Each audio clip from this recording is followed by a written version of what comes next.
It's genuinely a privilege to be part of this conversation and to have joined you today and tomorrow for your conversations. I should say that having spent too much of today pointing out that I am European and a kind of liberal, I didn't say that I am now a US citizen, and this is my new US passport. And one of the things I love about America is that when you say that, people applaud. In the UK, you say, I became a UK citizen. I was like, yeah? Yeah? What? Yeah, great. And partly as a result of that, becoming American, having an American wife and kids who are American too, as well as being British. And because of my work, I've been thinking quite a lot about what it means to be American. And I've written a bit about this, what's the essence of Americanism? What does it mean to become an American and to raise kids in America? And it actually brings me on to thinking quite a bit about character, because when I've written about this before, I wrote a long article on this, and at the beginning of the article, I asked this question: what is the essence of Americanism? And the phrase that kept going around my head was the phrase that you use all the time here, which is, she's really made something of herself, or he's really made something of himself. And that's not a phrase that is really used. It's not used in the UK. I don't know if it translates well into other languages. It's a very peculiar, almost a peculiarly kind of American phrase to say, wow, they've made something of themselves. And so I started off the piece thinking about that, because I do think that that's very close to what it means to be American, is to make something of yourself. And almost every word in that sentence carries some important meaning. It's made, it's created. You made something, so there's an achievement in there. But what were the raw materials? Yourself. You haven't made something of things that was given to you by somebody else. You haven't made something as a result of what you were told to do. You've made it as a result of yourself. And then the extreme people declare they're a self-made woman or a self-made man, and we know what that means. And they tend to mean it economically. But I think it goes much deeper than that, into this idea of kind of self-creation. And so I've come to think that actually the most important manufactured American products are Americans themselves. Because Americans have been self-creating and making themselves for some time now. And that indeed was part of the point when the Declaration of Independence took place. And in fact, Jefferson, I discovered this as well, that when Jefferson drafted the Declaration of Independence, and there's this famous phrase, all born equal, actually Jefferson wrote all born equal and independent. But that didn't make it into the final version, but that's what he wrote originally, equal and independent. And so actually it wasn't just a declaration of independence from my old country. It was actually a declaration that we would be a nation of independence, of independent people, with freedom, with civil liberties, and so on. But also just that we wouldn't take orders from someone who was a hereditary monarch anymore, or whatever, that we would make ourselves. I think that's consistent with the idea of the US as a liberal nation. The historian Henry Commager famously said, that Europe may have dreamt the Enlightenment, but it was America that made it come true. And I think what he was speaking to there is this idea of a kind of liberal, individualist, self-created view of the kind of society that America should be, which I think is the proper basis on which we should be discussing character. And so that's the argument I'm about to make. I'm going to make 4 main arguments and then two comments at the end, in the spirit of debate. And so there'll be 1 or 2 moments where I'll probably somewhat overstate my disagreements with David in the spirit of this debate. And I haven't had anything to drink for a week, and that glass of wine's waiting for me at the end. So I'm going to argue 4 things and add a couple of tentative thoughts. I'm going to do it quickly because I know we're under some time pressure and want time to discuss it. My 4 arguments are as follows. First, that character is more central to the liberal project than it is to the conservative one. That secondly, far from being a paternalistic concern, character immunizes us against paternalism. Thirdly, that resume virtues are also eulogy virtues, to use the language from David's book, and that in real life the distinction between them is weak. And then lastly, that as social institutions weaken, individual character becomes even more important. Individual character becomes even more important. So I'll do each of those and then a couple of final thoughts. So my first argument, and perhaps the most important, is it's more important to those who are liberals, I think, to think about character than those who are conservatives. And that's because liberalism is intrinsically and deeply individualist, in the sense that the final decision maker about the good for an individual is that individual. And it seems to me that that is both the argument that this nation was largely founded on, is largely won, whether we like it or not, and that makes character more important. Because liberalism then assumes and depends upon strong autonomous individuals in a way that conservatism does not. Conservatives are typically more relaxed for institutions to determine the good and for individuals to accept it and to embrace it. Conservatism needs followers. Liberalism needs leaders, at least in the sense of leading themselves. And to lead yourself takes strength, self-knowledge, reflection, self-restraint, i.e. it takes character. And that's why Mill said in his famous work on liberty, the worth of a state in the long run is the worth of the individuals composing it. And Mill was using liberty in the sense of autonomy, literally self-rule. Since liberalism aims to reduce our reliance on rulers, such as a hereditary monarch, but also priests, maybe think tankers, pundits, then having the capacity for effective self-rule is absolutely vital. Liberalism rests on individualism, and individualism rests on character. Therefore, character is more important to me as a liberal than to a conservative. That's my first argument. The second argument is that rather than being paternalist to talk about character and for me to worry about your character, it's the opposite. Character is our immunization against paternalism. And people do worry about this sometimes. There's a kind of, we're being paternalist by talking about it. There's one group of people telling others how to behave. This is how you should behave. This is the kind of character you should have. And I think it's exactly the opposite. We need paternalism when we're too unaware or too ignorant to do the right thing for ourselves. That's when we need paternalism. If we can't say no to a big gulp soda, then Mayor Bloomberg is going to say no to it for us by banning it or taxing it or in some way nudging us away from it. There's actually a whole battery of what I now call government paternalism that uses taxes, bonuses, nudges and rules, all designed to prompt us in the right direction. And it's interesting, in the US, conservatives are split on this issue of government paternalism. In the UK, it's not the case. The conservatives are pretty paternalist and they're happy to use the government to do that. But it's partly because there's many conservatives here who are anti-government. And it's actually quite hard to be a government paternalist if you're anti-government. Those conservatives actually think paternalism is best left to the churches or the synagogues or the communities or whatever, and that the government has no business in it at all. And so there's a difference, I think, here within the conservative movement. But my main point is that the stronger our character, the less need we have to be nudged. Now, character might be developed as a result of paternalism when we're children, hence the use of the term paternalism, but it actually immunizes us against the need for paternalism when we're adults. A third argument, this goes directly to David's argument about resume and eulogy virtues. And so in his fine book, your fine book, now that I know you did all the work, I understand now. So in Anne's fine book, she makes the distinction between eulogy virtues and resume virtues. And the idea there, I'm sure you've all read it, so I don't need to kind of rehearse it, but and in fact it's a brilliant framing, of course, of the distinction between the two.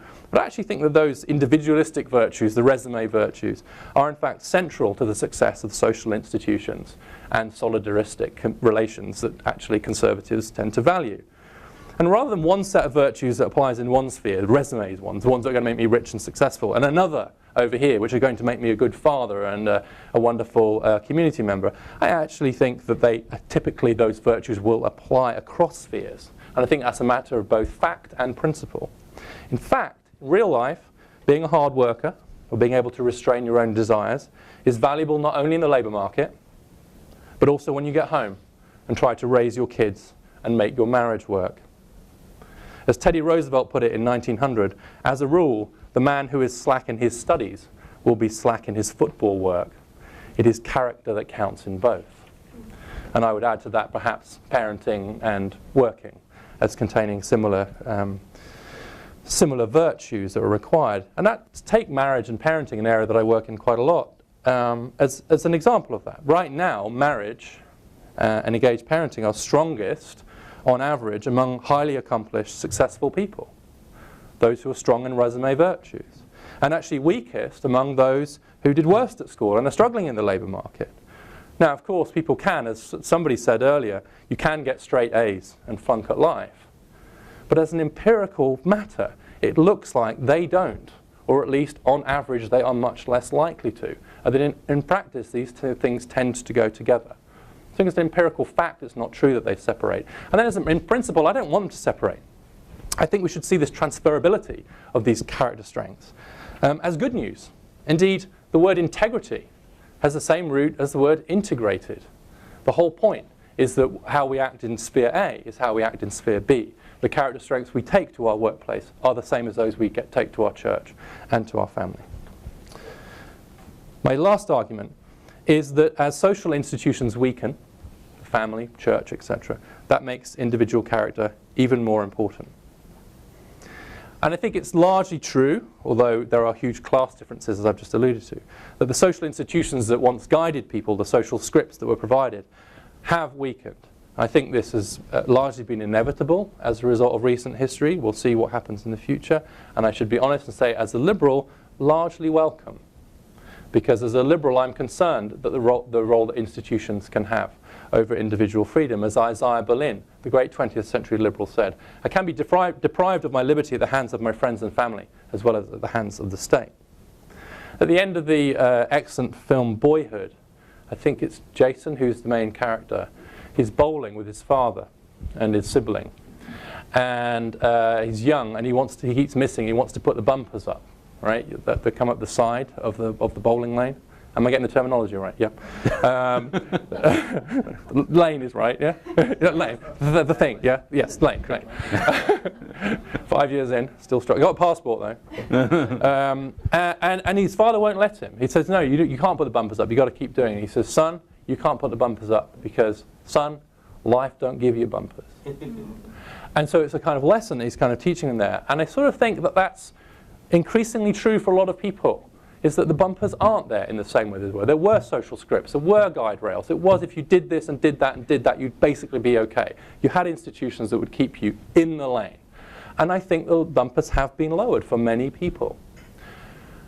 Then I think it's an interesting question as to which we think is both the right or the most realistic strategy, to try and raise the bumpers again, bring those institutions back again, or is it to help that kid become a better bowler, to learn to bowl without the bumpers? And to say, maybe you don't need the bumpers anymore. It's harder to get a strike without the bumpers, but you know what? You better get better at it. Become a better bowler, develop a stronger character. So I think that's an inevitable requirement of the reduction in those social institutions. Those are my four main arguments. Concluding thoughts, because I'm not so sure about these.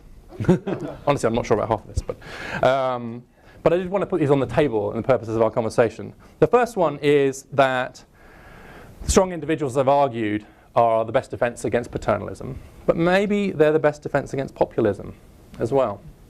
Reflective, tolerant individuals of good character will work hard, will tolerate others who are different, but they'll also reflect on and interrogate information and advice rather than simply swallowing it whole from some higher power.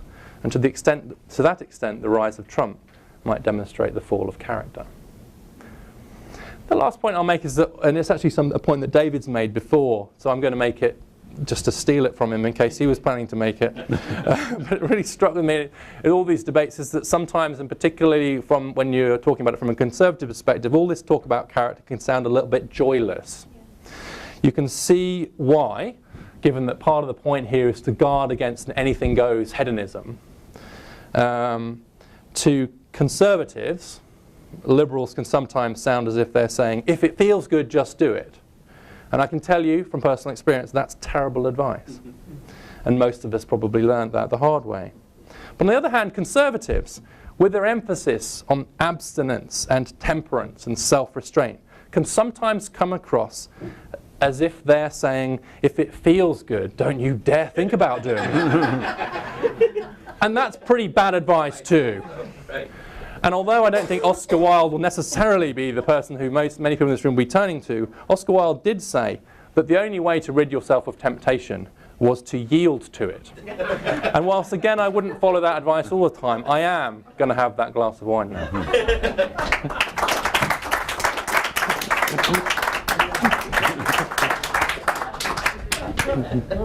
I had the glass before. So we did work on this book together. I'm now the most envied man in the room. And my one line about this is that I learned writing this book that writing a book on character doesn't give you good character. And reading a book on character doesn't give you good character, but buying a book on character does give you good character. And so I recommend that. We have a lot more. We've had some theory today, and we've had a lot more theory. And I just want to apologize to the practitioners for this theory, but I actually think it's important in the realm of character to talk about some of the fundamentals. First, because in this realm, the practice is ahead of where we are as a framework. And we, in the realm of character, have a content problem. We don't actually know what we're doing, even though a lot of people are doing it. And so I'm well qualified to talk about the theory. I'm going to be half theory and half a little more practical, because I did go to the University of Chicago. My favorite line about the University of Chicago is it's a Baptist school where atheist professors teach Jewish students St. Thomas Aquinas. But we did have T-shirts at Chicago which said, "Sure, it works in practice, but does it work in theory?" And so we're good at theory. Where fun goes to die. Yes, we're ignoring that one. And I do think if we don't get the theory right and understand what we mean about character and how character is built, then a lot of the practice will just turn into people being nice to each other. And we won't actually have an end goal that we're shooting for. So first of all, I've so much admired Richard's work. This means I'm about to slag him off royally. Always. And for the brave positions he's taken introducing character into his community. And I agree with James Q. Wilson that most of our social problems at root are about character. And that if we want to solve a lot of our social solidarity problems, a lot of our graduation rate, drug problems, essentially these are character problems at root. And I want to congratulate Richard on becoming an American citizen. It strikes me that in embracing America, he has embraced the falsest and most mythical part of America, the ethos of the self-made man. It's like somebody saying, "I really want to be an American because you have the Real Housewives of Beverly Hills." I want to embrace that. So I do think that part of America is false, and I'm going to talk a little about that. In college, when I read Thomas Hobbes' Leviathan, he describes this state of nature, and I remember thinking, there are no families in this state of nature. There are no friendships. There's no love. There's just these autonomous individuals. This is a human race I do not recognize. And sometimes when I hear my friend Richard talk, and he talks about autonomous enlightened choosers, I just have never met these people. When we think about the most important commitments of our life, did I choose to be a writer? It wasn't really a choice. It sort of descended upon me. When I think about my philosophy or my faith, it didn't really feel like I was making an autonomous choice. When I fell in love with Anne, that didn't feel like a choice. Something else was going on. We don't choose the big things in life. And that's important because we don't know who we're going to be as our life is transformed, and transformed by those commitments. So we have no data upon which to make that decision. We are not making a decision. These decisions are a lot more like falling in love, or being in love, or being enraptured by love, than they are about being an autonomous chooser. And I just have never met an autonomous chooser. I've never met an autonomous human being or a self-created person. And you don't have to believe me. Look at the last 40 years of cognitive sciences. Daniel Kahneman and Amos Tversky said that the idea that reason can be a reliable predictor of how we should be wise is a false idea. Antonio Damasio and a million others destroyed the idea that our passions are unruly. They showed that our passions are actually the core of wisdom because they assign value to things. Walter Mischel and Nicholas Christakis and 1,000 others destroyed the idea that we have the same personality across contexts, that a person who's honest and courageous here is also honest and courageous there. It's all context dependent. Timothy Wilson and a million others destroyed the view that most of our thinking is conscious. 99% of our thinking is unconscious. We are unconsciously, emotionally, and effectively interwoven from start to end. And so we've just got this false view of our nature, which is official myth, but not how we actually live. And this false view of the autonomous individual has given us a false view of character, which is sort of a Victorian definition centered around self-control and self-mastery. The individual controlling the passions, sort of as a charioteer controlling the passions. And that is the story we tell ourselves of how character is built. Character is like this moral muscle, and you go to the gym and you work it out and you get stronger, and then you become a gritty person, a persevering person, an honest person. But out of this false view of character have come a lot of obesity control programs that don't reduce obesity, a lot of pro-marriage programs that don't increase marriage, a lot of drug prevention programs that don't reduce drugs. If you could will yourself to be a good person, my New Year's resolutions would work, and they never do. And so the reason they don't work is because this view of character based on the autonomous chooser is based on a very superficial view of what human beings actually are. That what goes on is much deeper, and it's desire. At the core, we are a longing, desiring, wanting people, an emotional people, a loving people, more than we are an autonomous choosing people. And if you leave people alone as just autonomous, they will not be free people. They will be slave to their desires because they won't know how to control their desires and elevate their desires. And so you'll turn people into slaves. And so one of the problems with modern liberalism is that it requires people it does not create and cannot create. People are created by relationships which are illiberal. The family is not about autonomy and choice, but it is what creates us. Faith is not about autonomy and choice, it creates us. Our loyalties are really not about autonomy and choice, but these are the things where the soul is formed. And so we're stuck with the false consciousness, which has left us with a lot of problems. The first, people don't know how to think about soulcraft. So we just opt out, and we have a lot of institutions that just get out of the character business and the moral creation business, and they think they're morally neutral. They're not really, but they think they are, because they're just not in the business of talking about that stuff. So we live in a demoralized sphere. The second is that we have a conception of society that's impoverished because we don't understand that relationship is everything, that all meeting is encounter. And as a result of that, we wind up with a weakened social fabric, and with a rise of distrust, a rise of loneliness, a rise of suicide, and basically all of the collapse of social solidarity which brought us Donald Trump, because we do not know how to think relationally. Our society has gone off the end essentially because we made 3 bad philosophical bets. We chose Hobbes when we should have chosen Durkheim, which say we think of ourselves as individuals when we should think of ourselves as a collective. We chose Descartes when we should have chosen Augustine. We think of ourselves as primarily cognitive creatures when we're primarily longing and loving creatures. We chose Bentham when we should have chosen Frankl. We think we aim for pleasure and avoid pain, but what we really aim for is purpose and meaning. And so we made those bad bets, and to me the road forward is to make better bets and to actually think about human beings in their depth and to build character models based on that depth. And so to me, and now I'll just finish with 4 leverage points of how we build character. And if I were investing in character initiatives, I would make sure my investments went into one of these 4 leverage points. And it's, as somebody said, a whole human being. And these 4 leverage points are the heart, the hands, the head, and the soul. And that most of our character work falls into these 4 buckets, and most of us are developed along all 4 buckets. The heart. We're not individuals who make attachments. We're born into relationships, and the individuals emerge from it. We're born to mothers. And before we know who we are, we have a loving relationship with mom. And so these nurturing loves give us an attachment model, so we know how to love. We have a model in our head of how to love. They give us emotional security, and they give us something to shoot for, because so much of our lives are formed by how we were praised by our parents as kids. And that love gave us our internal security and taught us how to love and taught us what to love. And so the heart is so foundational to that.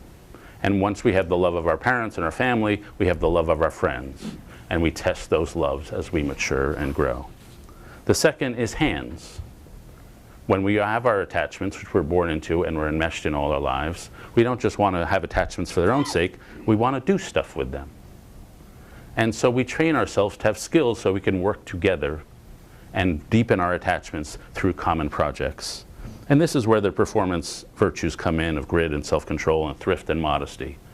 With our hands, we want Aristotle.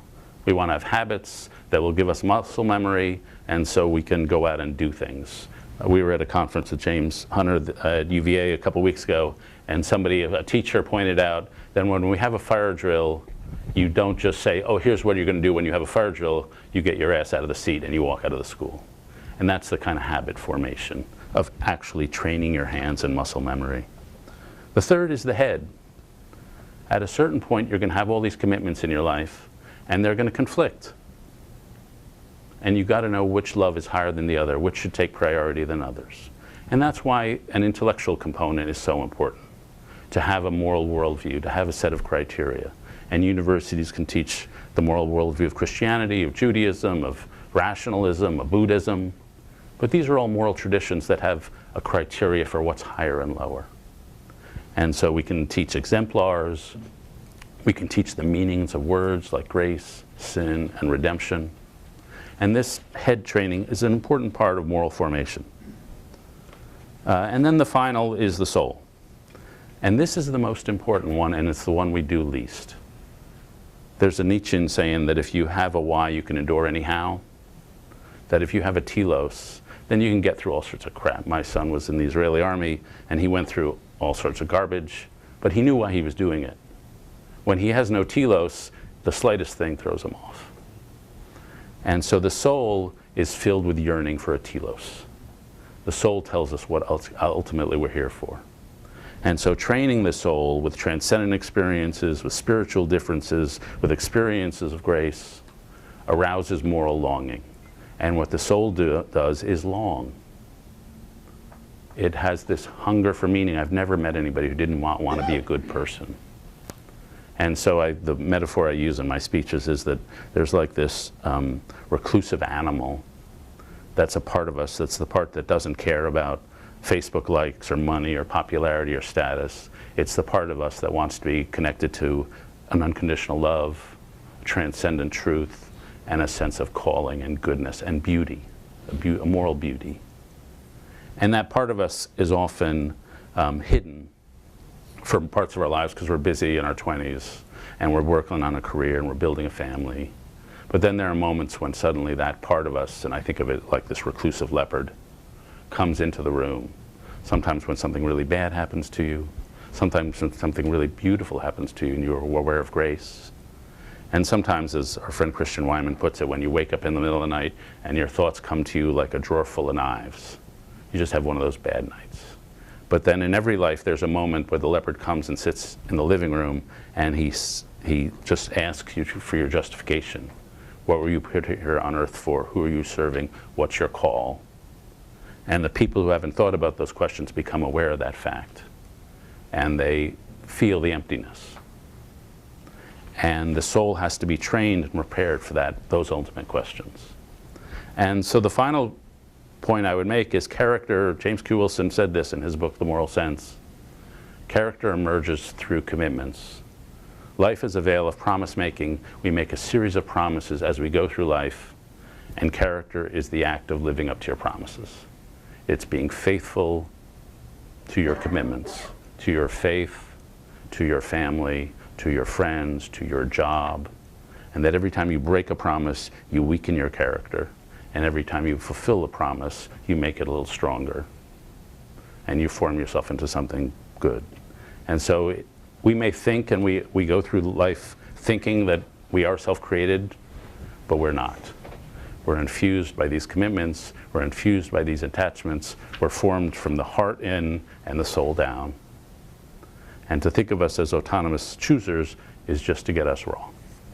Thank you.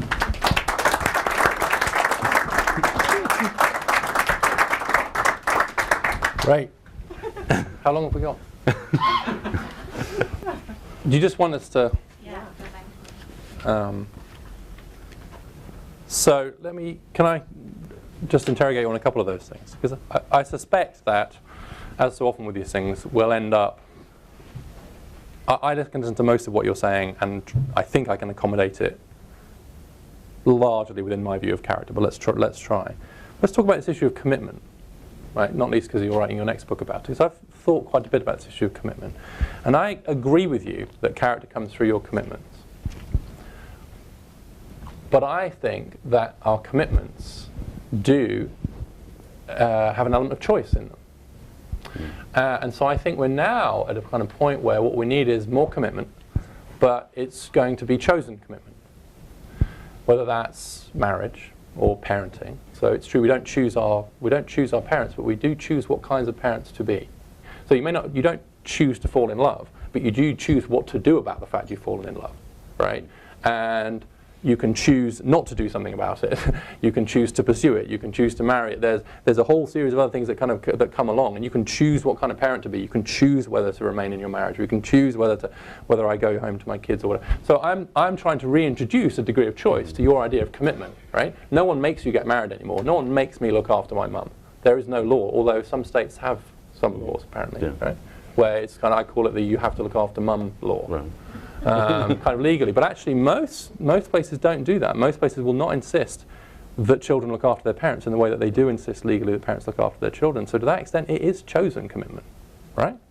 No one's forced. This is a choice as well as a. Yeah. Right? So this goes. Jim Hunter gave us a little history of the idea of character this morning, and we start out with societies where there really are very few choices. You're born into a culture, you're born into a religion, you're born into even marriage, an arranged marriage. That's right, arranged marriages. Yeah. And then we go through the Enlightenment. We have a process which I think has gone too far and has left us in an attenuated, atomized world. So we're not going back to medieval times. I think the extent to which we've taken the Enlightenment is too far. And so commitment is my version of a middle ground. It's when you make a commitment, the first thing you're doing is, even in a marriage, you're not using any normal cost-benefit analysis. No one should go into a marriage thinking, I'm going to get a lot more out of this than I put in. This wouldn't really work out for me. You should go into a marriage, I hope, thinking, I'm going to love her the way that will bring out her loveliness. I will serve her in a way that will be of just the act of moral beauty in doing that. And when you make the marriage, it's not a contract. You're in a different realm, and you're seeing it through a moral lens. It's a covenant that involves, first of all, a commitment to a higher power, and it's a covenant that involves a deep commitment, even if it's not working from time to time. And if you went in with a cost-benefit analysis, some sort of rational calculation, your marriage probably wouldn't do so well. And I think that's true of our commitments to being a teacher. There are long periods of time when being a teacher is not paying off for a lot of people, but it is their identity. It's something they can't get out of, and they feel they've made a commitment to it. And so what's important to me in this is the distinction, and maybe we're not different, maybe your element of choice involves this. What's important to me is that we're not using the calculus of rational self-interest. We're not using a utilitarian vocabulary, we're using a moral vocabulary, and we seek to desire a moral good more than an economic self-interest. Right, but I agree with you that nobody does actually operate like that. No, I'm not thinking in my choice to care for my sick mother, for example, I'm not doing a cost-benefit. If I was, I'd be like, well, I've taken all the benefit. She's now just expensive and old. Why on earth would I use the opportunity cost of me looking after? But so of course, I do it because of the love and I do it because of the commitment. But it nonetheless remains a choice. And the thing that I think that you're in danger of losing is that the fact that you're choosing to honor a commitment. Let's continue to use that language now. Honor a commitment to a friend or to a family member or to a parent. It, I think, glorifies that commitment rather than undermining it. If I'm only looking after my mother because Alabama has passed a law saying unless you look after your mum, I'm going to get mum's support payments off you, right? And I'm going to force you into it, and so I reluctantly do it because I have to do it, or even because the social norm, the social sanction is just so great against not doing it that I do it, but I do it unwillingly and against my will and grudgingly. That's less glorious than me doing it because I think out of choice than out of some social norm or social sanction. So by excavating choice from the commitment, it seems to me that you're actually making the commitment matter mean less than more. Same with marriage, right? Marriage means more when you can get divorced, doesn't it? Yeah. Well, I'd say two things. First, I think marriage or any attachment to anything is less likely to last when it's a matter of everyday choice. I didn't say every day. I didn't say every day. Okay. Weekly, monthly, second, no, okay, that's a fair point. I mean, we can come back to that because it's not trivial. Second, I don't think you're engaging your full self. If you choose. As I understand choice, it is something conducted through reason. And I don't think you're engaging your full heart, the things we think are such an elemental part of us that are not reason, your full soul. And let me ask you a question, which is, so I make this claim that there is no autonomous individual because we're all so deeply interpenetrated with each other, and that you can choose to order meat, but you can't choose whether you like meat. That's either woven into you through evolution, or through culture, or through a circumstance. So when you are committed to your wife or to your mom, where did that come from? So when you think about, I think about child-parent one to start with. There's a whole theory around reciprocity that collapses under the weight of any idea of self-interest because you no longer are self-interested in it. And so it can only boil down to a sense of love, a sense of loyalty, a sense of commitment, a sense deep down that it's the right thing to do. That she would do it for me were the shoe on the other foot, that other people who I admire would do it.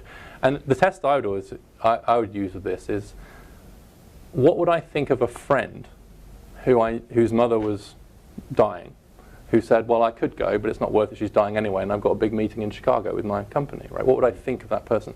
I'd obviously think less of them. I may well end up not being friends with them. I would employ all the weapons of social stigma and shame at my disposal, and that person would pretty quickly feel like a bit of a heel. And actually, I think in most society, in most of the world we live in, that person would not have very many friends, and they probably wouldn't have a wife and so on, because the stigma that would surround that kind of jerkish, selfish behavior, I think, is incredibly strong. Contrast this atomized, self-rationalizing. Actually, I think that people who behave badly do feel the force of shame and stigma, and so they should. But that's the way you do it, through that sort of social like regulation. Adam Smith's impartial observer. Exactly, yeah. But I think the thing about choice is, and you've mentioned Damasio, and I'm glad you did because I'm a huge fan of his too, is that the two extremes are, it's all a myth that we have any will at all, and we're just bobbing around on the ocean, and we're victims of circumstance and fate and emotions. And the other myth is we're bent for my calculating machines, always calibrating our personal self-interest and totally dominating the charity of our emotions. And the truth, of course, is somewhere in the middle. And that when you're choosing to marry somebody, or choosing to spend your time caring for somebody, or choosing to read your child that story for the millionth time that week, there's a mixture of things going on. It's both a cognitive decision about it, I need to do that, it's my turn, or whatever, and it's just an emotional thing. So I think that what Damasio does, for me anyway, is to show that choice is a mixture of all of those things, not that it's one or the other. Again, a little we're stumbling on whether choice is rational or emotional, and I think most of these things are emotional. There was I don't tell this story often, but my oldest son, the birth was difficult, and in Belgium, where he was born, they don't use forceps or believe in C-sections, they use plungers. And so the doctor put a plunger on his head and yanked him out. And he came out with like an APGAR score of like 3 or 4. And I remember thinking, and he was rushed off to the intensive care ward, and I remember thinking if he died after 40 minutes, and we had to suffer a lifetime of grief, it would still be worth it. I remember I had that strong sensation. Now, why is that? That would be crazy to endure a lifetime of pain for 40 minutes of a life of a child who wasn't even aware of it. And I think it's because we were implanted, and I would say by our Creator, with a certain sense of what is morally true. And the sanctity of life is morally just true. And that's not something that you sort of choose. It doesn't feel like you choose that sensation, but it's somehow in there. And as we were saying, I think Hunter and I were saying that, a 4-year-old, that you don't have to teach them about unfairness. That is just implanted in them. And that we all are implanted by whatever cause you want to choose, whether it's God or evolution, by moral sentiments that dictate who we are, what we believe in, and what we do. And that's something we all share in common. And so the reason often we do good things when we are able to do them is not because we are afraid of being judged, but because we have a sense that our lives would fall apart if we didn't do them, that there would be some internal collapse. And I do think that moral yearning is in many ways the strongest and most powerful yearning that we have, and it's not an individual thing, it's a collective thing we all share. Do you think it's universal though? I mean, obviously the application is wildly unequal, but I do think the desire to lead a good life. I mean, even sociopaths, they never say, yeah, I'm a really rotten person, I'm a sociopath, a killer. They have some story they tell themselves. I wanted to ask you a practical question, but you probably want to open up a little bit as well. Can I ask you one more question? Just it relates a bit to the dinner conversation we're having about class, because one of the things that